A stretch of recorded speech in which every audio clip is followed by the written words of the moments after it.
Hello there, and welcome to part 4 of the Grand Hierophant Khateps story. In this series, we follow Khatep on his journey to gather all the books of Nagash through an immersive and intense storytelling playthrough of Total War Warhammer. But what happened last time? He marches on the Witchwood and launches his attack.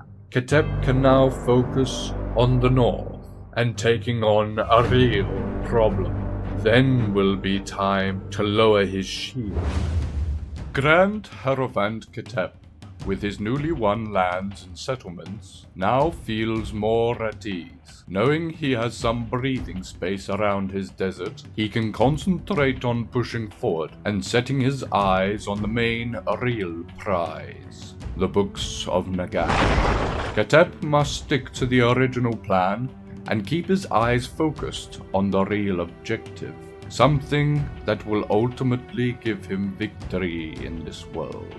But first, Khatep initially starts on some upgrades on his settlements, before he sets a journey toward the north to join King Hakaros. Khatep makes his way through the desert, making use of some upgrades to his army as he passes through. Perhaps a more tomb guard would be an appropriate addition. It would help him take on Valkia the Bloody and anyone else in that region who would dare trouble him. That area is particularly important to him. It is where the 4th book of Nagash is, and it calls to him. But he also reads on scriptures telling him it is being guarded by none other than Abhishek Bloodgatherer. It pains Khatep to know how close he really was of taking the book for himself. But he admits he was too weak then. Khatep moves ever closer to the edge of the desert until he notices something on the edge of a tomb. Some powerful magic draws him in. As Khatep and his army enter the darkened tomb, suddenly the truth is revealed. Before his eyes, a horde of beastmen stretches, ready to charge, and behind them, a priest of Nagash. It was all but a trail of breadcrumbs, a lure of redemption, and an elaborate deception to draw him to this place and to his destruction. Khatep is outraged and condemns them. The apostates will pay with their souls, along with their beast-kin thralls. In the sand-pit tombs, Khatep prepares for battle. Noticing the horde of beastmen charging directly for him, he positions his forces to withstand the head-on assault. Spearmen and warriors in the front, being backed up by archers and the casket's magic in the rear. While his infantry lay poised and ready for the attack, Khatep sends his cavalry around to flank the horde. As expected, the mindless beastmen, who think in just one way, charge head-on at the readied spearmen, trapping themselves in a sea of bones, while leaving their range units exposed. This will be easy pickings for the cavalry and the necropolis knights, while the casket of souls destroys another unit of archers. It all looks too victorious as their army breaks apart and starts to flee. But it isn't over yet. At the end of the tomb comes sauntering through a lord of the beastmen, bound to cause trouble. But even more pressing, the devilish horde displays another trick from their sleeve. It seems a frontal attack was a distraction, as another secondary force is revealed to be attacking the flank of Khatep's army. Khatep must act quick in repositioning his force to ensure his army isn't badly damaged. But will they have enough time? Khatep's forces are being overwhelmed as they are outpositioned and unprepared from this sideward attack, and flanked by 2 units who are ready to attack his archers from behind. To add salt into the wound, yet more beastmen arrive, this time from the rear, but at least they haven't bothered hiding themselves.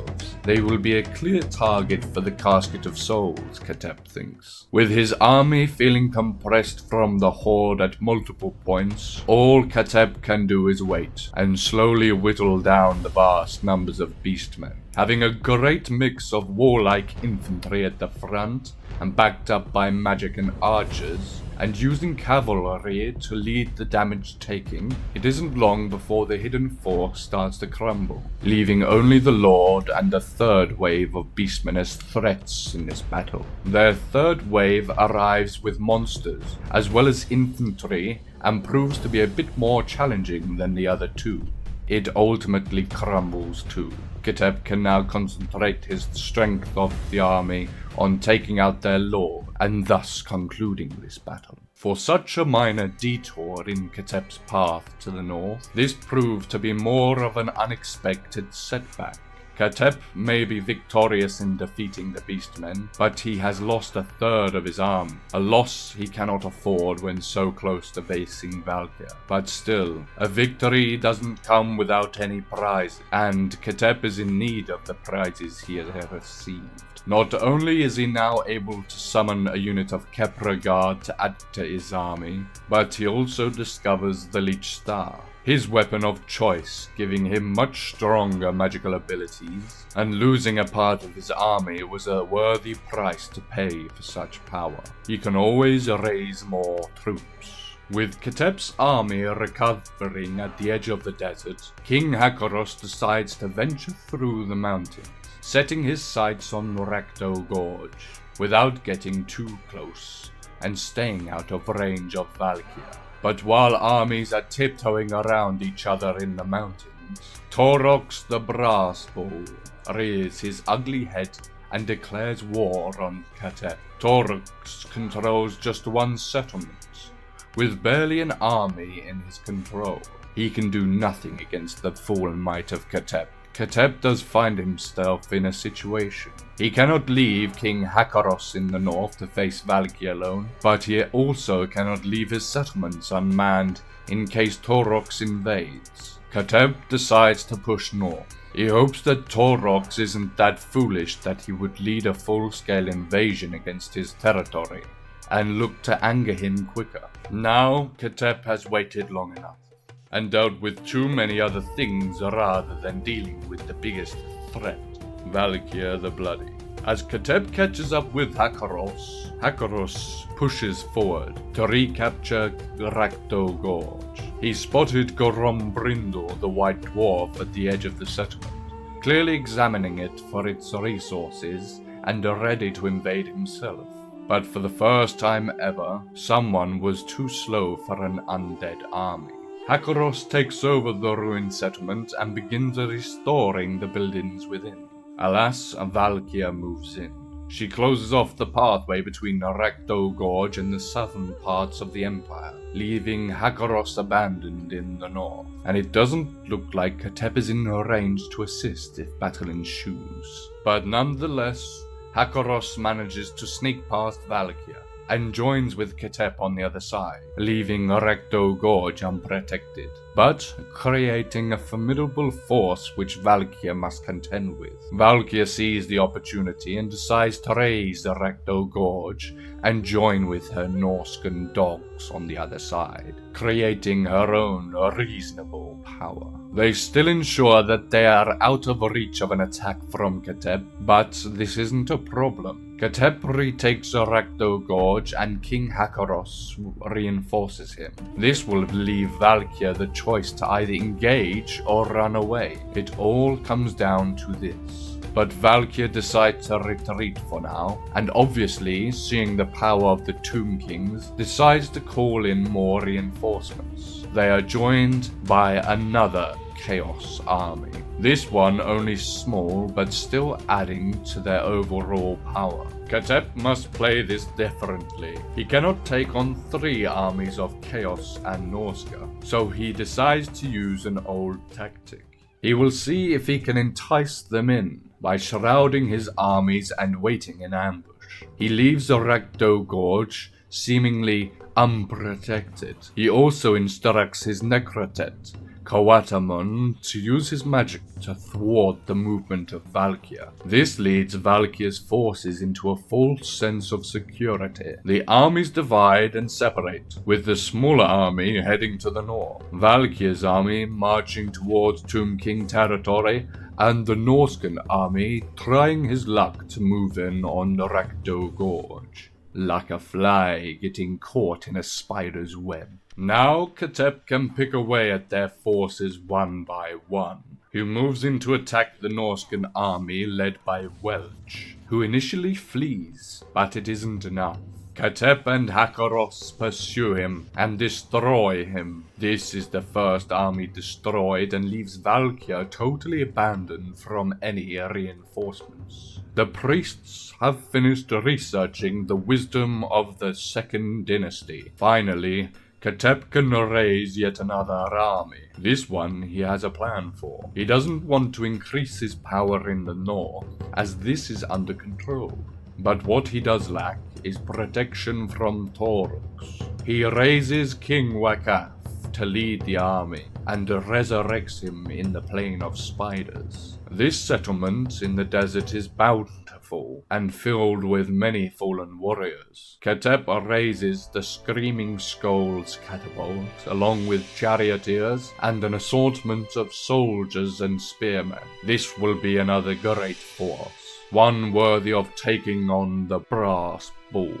In the north, Khateps is sent in again to use his magic to halt Valkia and reduce her movement. As Khatep now plans on moving in for the attack, he will punish her for her transgression. And so the time has now come. Khatep and Hakaros move in, both wielding strong armies filled with well-trained troops.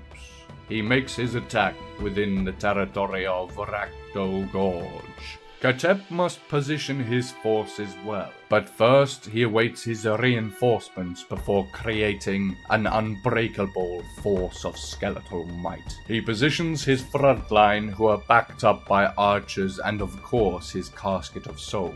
Will this be Khatep's last battle, or will he be able to thwart Valkia and her chaos army? They obviously don't want to attack, so Khatep decides to taunt them. He moves his casket in range of their troops and starts releasing the souls to create havoc on their front line. This will make them move like poking a bear with a sharp stick, and at last they make their advance to the jaws of doom. The casket of souls is retreated and battle ensues. Valkia dives headfirst in to attack Khatep himself, and they have flanking dogs who decide to attack the archers from behind.